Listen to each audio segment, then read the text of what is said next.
Hello दोस्तों, तो अभी के इस वीडियो में हम बताने वाले हैं class 10th math objective question. और ये ऑब्जेक्टिव क्वेश्चन आपका काफ़ी ज़्यादा इंपॉर्टेंट है 10 मई के आपके एग्ज़ाम के लिए। जितने विद्यार्थी 10 मई को कंपार्टमेंट परीक्षा का एग्ज़ाम देने जा रहे हैं उन सभी के लिए ये ऑब्जेक्टिव आप लोग इसे पूरा देख कर आप लोग याद कर लीजिए, समझ लीजिए, काफ़ी ज़्यादा इंपॉर्टेंट है।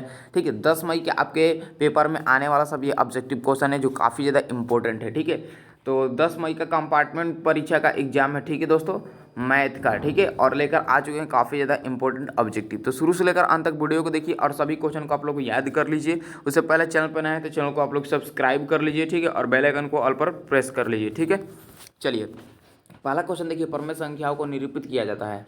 तो आप सभी लोगों को पता है कि P/Q के रूप में परमेय संख्या को निरूपित किया जाता है। पहला का राइट आंसर जो होगा बिल्कुल बी हो जाएगा। ठीक है, एक एक क्वेश्चन को एकदम ध्यान से समझिएगा, याद कीजिएगा। ठीक है, चलिए, और गर्दा मचाना है आप लोगों को 10 मई को कंपार्टमेंट परीक्षा के एग्जाम में। ठीक है, कंपार्टमेंट एग्जाम में। ठीक है, हाँ लीजिए, इनमें से कौन अपरमेय संख्या है। प्यारा साथियों, इनमें से 4 गो ऑप्शन है और इसमें से कह रहे हैं कौन अपरमेय संख्या। आप लोग देखिए ध्यान से और बताइए।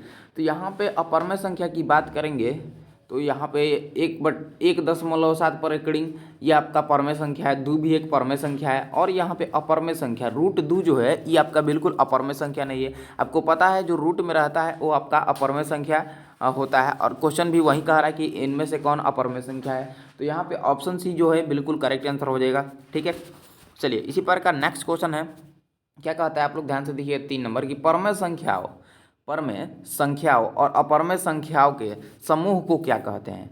प्यारे साथियों, परमेय संख्याओं और अपरमेय संख्याओं के समूह को क्या कहते हैं। चलिए, तो एकदम आपको हमेशा याद रखना है कि वास्तविक संख्या कहते हैं। क्या कहते हैं, वास्तविक संख्या। यदि आप इस वीडियो को शुरू से लेकर अंत तक देखते हैं तो एकदम गारंटी दे रहे हैं कि पूरा जितना भी ऑब्जेक्टिव बताएंगे आपको पूरा समझा देंगे, याद करा देंगे। ठीक है, और काफ़ी ज़्यादा इंपॉर्टेंट होने वाला है। ठीक है, तो चैनल को जरूर सब्सक्राइब कर लीजिएगा। ठीक है, चलिए हाँ लीजिए, अगला क्वेश्चन आपके स्क्रीन पे है कि इनमें से कौन अपरमेय संख्या है। प्यारा साथियों, इनमें से कौन अपरमेय संख्या है। तो यहाँ पे आपको बता दें अपरमेय संख्या जो है, देख लीजिए आप लोग, बिल्कुल यहाँ पे अपरमेय संख्या ना, तो ये आपका 0.120120 ये इससे करके आप लोग देखिए अपरमेय संख्या को पहचाना काफ़ी ज़्यादा इजी है। दशमलव के बाद जो सेम संख्या आता है वो आपका अपरमेय हो जाता है। ये आपका अपरमेय संख्या है। ठीक है, ऑप्शन सी बिल्कुल यहाँ पे करेक्ट आंसर हो जाएगा। ठीक है, चलिए बहुत बढ़िया, अगले क्वेश्चन की तरफ यहाँ पे बढ़ते हैं। अगला क्वेश्चन क्या कह रहा है, ध्यान से आप लोग देखिएगा। 5 नंबर की, घात 1 के बहुपद को कहते हैं। प्यारे साथियों, घात 1 के बहुपद को हम लोग क्या बोलते हैं जी। चलिए, तो एकदम आपको एकदम याद रखना है, काफ़ी ज़्यादा इजी क्वेश्चन भी पूछेंगे, आपको घबराना नहीं है। ठीक है, घात 1 के बहुपद को हम लोग रेखिक बहुपद कहते हैं। क्या कहते हैं, रैखिक बहुपद। ऑप्शन ए यहाँ पे दिख रहे हैं, बिल्कुल करेक्ट आंसर हो जाएगा। ठीक है, अब अगला क्वेश्चन यहाँ पे देखिए, यदि px बराबर 2x+3 का एक शून्य का k है तो k का मान है। प्यारे साथियों, यदि px बराबर 2x+3 दे दिया है तो का एक शून्य का k है, 2x+3 का एक शून्य k है तो k का मान पूछ रहा है। तो k का मान निकाल दीजिए, यदि पढ़े होंगे तो काफ़ी ज़्यादा दीजिए। और देख लीजिए ये क्वेश्चन पूछता है ना, तो ये काफ़ी ज़्यादा ऐसे ही पूछता है, थोड़ा सा भी घुमाऊ नहीं पूछता है, तो ये क्वेश्चन आने की संभावना है। यहाँ पे देख लीजिए बिल्कुल आपको -3/2 इसका आंसर होता है, आपको याद रखना है। ठीक है, थोड़ा सा भी इसमें चेंजिंग नहीं करता है। ठीक है, अगला क्वेश्चन आपके स्क्रीन पे है, अगर px बराबर x+b का एक शून्य k है तो k का मान, फिर k का मान निकाल दीजिए। तो इसको आप लोग को याद रखना है। ये जो क्वेश्चन देख रहे हैं -b/a, इसको बिल्कुल आप लोग को याद रखना है। ठीक है, a का मान इसमें -b/a हो जाएगा। ये भी क्वेश्चन सेम टू सेम रहता है, थोड़ा सा भी घुमाता नहीं है। ठीक है, चलिए अगले क्वेश्चन की तरफ बढ़ते हैं। 8 नंबर की, संख्या रेखा पर 0 से प्राकृतिक संख्या तक को क्या कहते हैं। देखिए जी, संख्या रेखा 0 से प्राकृतिक संख्या तक को हम लोग क्या कहते हैं। तो एकदम बिल्कुल आप लोग को याद करेंगे, नोट करेंगे, पूर्ण संख्या कहते हैं। क्या कहते हैं जी, पूर्ण संख्या। ऑप्शन यहाँ पे आप लोग देख रहे हैं, बिल्कुल करेक्ट आंसर आपका हो जाएगा पूर्ण संख्या। ठीक है, चलिए अगले क्वेश्चन की तरफ बढ़ते हैं। अगला क्वेश्चन आपका क्या कर रहा है, देखिएगा कि दो चर वाले समीकरण, दो गो चर वाला समीकरण, जैसे यहाँ पे आप लोग देख सकते हैं, ऑप्शन को ही देखिएगा। तो यहाँ पे देख लीजिए, दो चर वाले समीकरण जिसमें एक्स और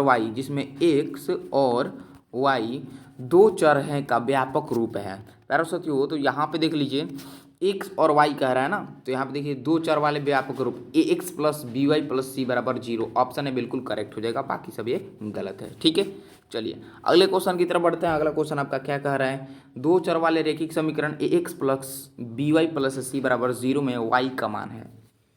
कहता है क्वेश्चन, दो चर वाले रैखिक समीकरण ax+by+c बराबर 0 में y का मान है।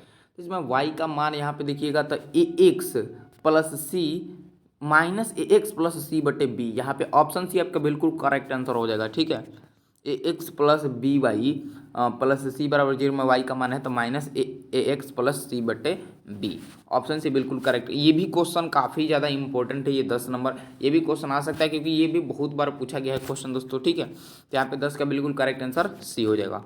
अगले क्वेश्चन की ओर बढ़ते हैं। अगला क्वेश्चन क्या है, दिए गए दो चर वाले रैखिक समीकरण x plus b y plus c बराबर 0 में y बराबर 0 हो तो x का मान होगा। तो पे x का जो मान हो जाएगा देख लीजिए माइनस सी बटे ए हो जाएगा, ऑप्शन पे बिल्कुल करेक्ट आंसर हो जाएगा। ठीक है, चलिए एक एक जितना क्वेश्चन बता रहा है सभी क्वेश्चन को आप लोगों को एकदम बिल्कुल याद करना है। ठीक है, और गर्दा मचा देना है आप लोगों को। ठीक है, नेक्स्ट क्वेश्चन यहाँ पे देख लीजिए, एक्स के पावर 11-1 का एक गुणनखंड x प्लस 1 है तो x का मान निश्चित रूप से, तो x का मान प्यारा साथी आप लोग को निश्चित रूप से जो होगा यहाँ पे आप लोग बिल्कुल याद कर लीजिएगा, एक समपूर्णांक है, एक समपूर्णांक है। ठीक है, ऑप्शन है बिल्कुल करेक्ट आंसर हो जाएगा। अगला क्वेश्चन यहाँ पे देखिए क्या कहता है द्विघात समीकरण 2x माइनस 4x प्लस 3 बराबर 0 का विवेचक होगा। आपको एक चीज़ बता देते हैं, विवेचक जो होता है ना काफ़ी ज़्यादा इजी होता है इसको निकालना। विवेचक का सूत्र होता है, आप लोग नोट करेंगे, d बराबर बी स्क्वायर माइनस 4ac। इस सूत्रवा पर आप लोगों को बैठा दीजिएगा ही क्वेश्चनवा को, एकदम आंसरवा फट दे फेंक देगा। अब कैसे है लीजिए समझिएगा जरा, क्वेश्चनवा क्या कह रहा है जी, 2x माइनस 4x प्लस 3 बराबर 0 का विवेचक होगा। विवेचक आपको निकालना है। ठीक है, हाई जो समझा देते हैं आप लोग बिल्कुल निकाल लीजिएगा, थोड़ा सा बहुत ही ज़्यादा इजी भी है। देखिए हाई जो 2 है 2x स्क्वायर, ये हम आपका ए माना जाएगा, -4 जो है ये बी माना जाएगा, आई 3 देख रहे हैं ई सी माना जाएगा, ए बी सी इसको मान लेंगे। और सूत्र क्या होता है यहाँ पे लिख देते हैं कि d बराबर बी स्क्वायर माइनस 4ac आपका सूत्र होता है। अब b किसको मानेंगे जी, -4 को, तो माइनस यहाँ पे लिख देंगे -4 का होल स्क्वायर -4 गुणे ए का मान दिया है 2 गुणे सी का मान है 3। अब यहाँ पे 4 का स्क्वायर कर देंगे और यहाँ पे 4 दूनी 8 है, यहाँ पे 3, यहाँ पे पूरा कैलकुलेशन करके आगे यदि आप निकालते हैं, पूरा आपको थ्योरी भी बता दिए कैसे निकालना है। ठीक है, तो यहाँ पे आपका जो आंसर मिलेगा प्यारे साथियों -8 मिलेगा, आप लोग निकाल कर देख लीजिएगा -8 ही आएगा। ठीक है, तो ऐसे मान लीजिए अगर क्वेश्चन थोड़ा सा भी घुमा भी दे, यहाँ पे अगर चेंज भी कर देता है, 2 की जगह 4 कर दे, यहाँ पे कुछ भी 4 की जगह कुछ कर दे, 3 की जगह कुछ कर दे, यदि अंक चेंज करके भी देता है तो आप लोग बना सकते हैं। उसका सूत्र जो है ये है डी बराबर बी स्क्वायर माइनस 4ac। इसी सूत्र आप बैठा दीजिएगा, क्वेश्चन को आंसर आपका निकल जाएगा। ठीक है, बस आपको उसको ए मानना होगा, बी मानना होगा, सी मान के। ठीक है, चलिए तो काफ़ी ज़्यादा इजी क्वेश्चन पूछेगा, आपको घबराना नहीं है। ठीक है, चलिए अगला क्वेश्चन यहाँ पे आपके स्क्रीन पे है कि द्विघात समीकरण के मूल्य का योग का मान क्या है, जबकि समीकरण x square plus 2x plus 3 बराबर 0 है। तो यहाँ पे आप लोग बिल्कुल याद रखिए -2 हो जाएगा। ठीक है, चलिए अगला क्वेश्चन यहाँ पे देख लीजिए क्या कहता है, यदि mx स्क्वायर प्लस 2x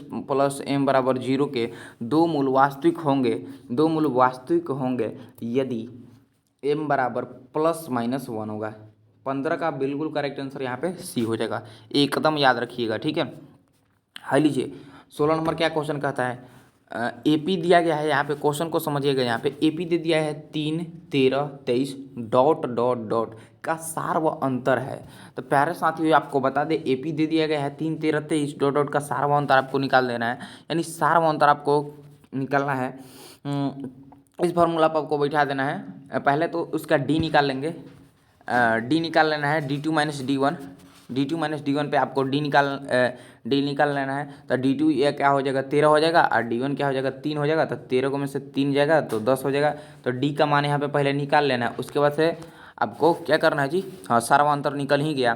तो 16 का यहाँ पे देख लीजिए करेक्ट आंसर बिल्कुल सी हो जाएगा। सार्वंतर निकालने को कहीं रहा है, निकाल दिए, बस बात खत्म। वही ना कह रहा जी कि इतना का सार्वंतर निकाले। सार्वंतर निकालने के लिए सबसे सार्वंतर किसको कहते हैं, यानी सार्वंतर डी निकालना है। तो डी बराबर क्या होता है d2 माइनस d1। ठीक है, और d2 किसको 13 को कहते हैं, तो मतलब भाई दूसरा नंबर है d2 हो जाता है। तो ये 13 अब माइनस है तो माइनस, अब d1 पहला हो जाता है तो 3, तो 13 में से 3 जाएगा तो 10 है ना आएगा जी। ऑप्शन सी में मौजूद है हमारा, देखिएगा ही दे आई मार दीजिएगा सी एकदम 10। ठीक है, चलिए समझ में आ रहा है सबको, तो जरूर आप लाइक कीजिएगा और चैनल को आप लोग जरूर सब्सक्राइब कर लीजिएगा। इसी वीडियो के डिस्क्रिप्शन में व्हाट्सएप ग्रुप का लिंक है, फटाफट सब स्टूडेंट जाइए उसको ज्वाइन कर लीजिए, बहुत ज़्यादा वहाँ से आपको हेल्प होगा, प्रॉफिट होगा। ठीक है, चलिए अब बढ़ते हैं 17 नंबर क्वेश्चन। समांतर श्रेणी 3,8,13,18 का कौन सा पद 78 है? तो कौन सा पद 78 है जी? तो यहाँ पे आप लोग देख लीजिए, आप लोग आंसर निकाल लीजिएगा, हम आपको तरीका बताते हैं। देखिएगा सॉरी यहाँ पे एक फार्मूला होता है, एन बराबर a plus n minus one into d. यहाँ पे हम थोड़ा सा अच्छा से लिख देते हैं, एन बराबर, एक सेकेंड प्यारा साथी, यहाँ पे देख लीजिए, ये एन बराबर a plus n-1 into D. इस सूत्रवा पे आप लोग को इसको बैठा दीजिएगा, एन का मान 78 रख लीजिएगा और उसके बाद से बना दीजिएगा।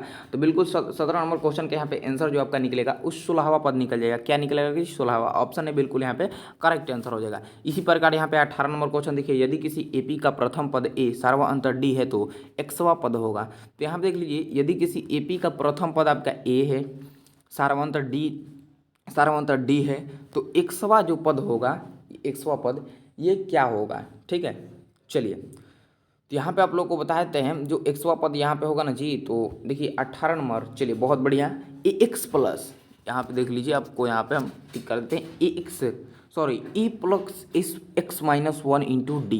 ये आपका सूत्र है, बिल्कुल आपको याद रखना है, यही हम आपका होता है। ठीक है, a plus x minus one into D.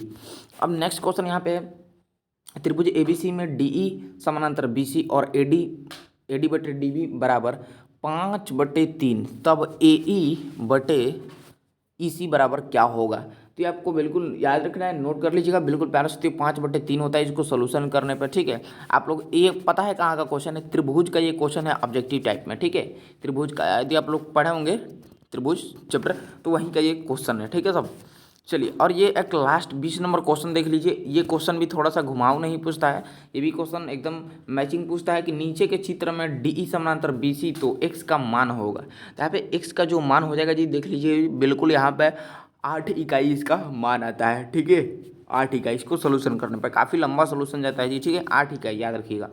चलिए जी, तो आप लोग को इसमें से 20 को देखिए ऑब्जेक्टिव क्वेश्चन कराएंगे, काफ़ी ज़्यादा इसमें से लड़ जाएगा क्वेश्चन। ठीक है, और जितने भी आपके 10 मई को कंपार्टमेंट का एग्जाम, जितने भी आपके दोस्त साथी देने वाला है, सभी के पास इस वीडियो को ज़्यादा से ज़्यादा शेयर कर दीजिए, ताकि सभी लोग इसे देखकर याद कर ले और एकदम गर्दा मचा दे उस दिन। तो चैनल पर नए होंगे तो चैनल को जल्दी से आप लोग सब्सक्राइब कर लीजिएगा और वीडियो को लाइक कर दीजिएगा। और वीडियो को डिस्क्रिप्शन बॉक्स में आपको व्हाट्सएप ग्रुप का लिंक मिलेगा, उससे जल्दी से जाकर आप लोग ज्वाइन कर लीजिएगा, वहाँ से आपका बहुत ज़्यादा हेल्प होगा। ठीक है, चलिए जी, आप सभी का बहुत बहुत धन्यवाद।